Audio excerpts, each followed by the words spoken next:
the blind. You get to be around puppies all the time while helping them train to be someone eyes. Amazing cause and great time. Lucid dreaming. People think it requires a lot but world building and writing. You just need paper and pens for maps, or do that online for free, and something like Google Drive or Word for writing.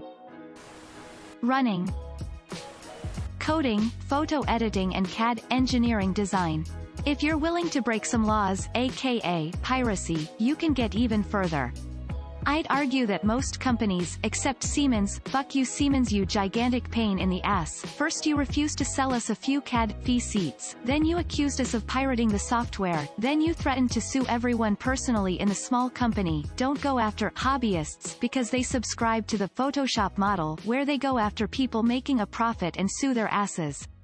But I'm also not a lawyer, so don't come crying to me if you get nabbed. Meditation. Cross-stitch is usually pretty cheap, plus it takes a while to complete pieces, so you get more time out of your money. Guitar, you can easily get yourself a quality second-hand acoustic for like £30. Best decision I ever made. Sobbing into your cat. Body weight exercise. Thank you for watching. What was your favorite answer? Do you have a better one? Comment it down below. Au revoir.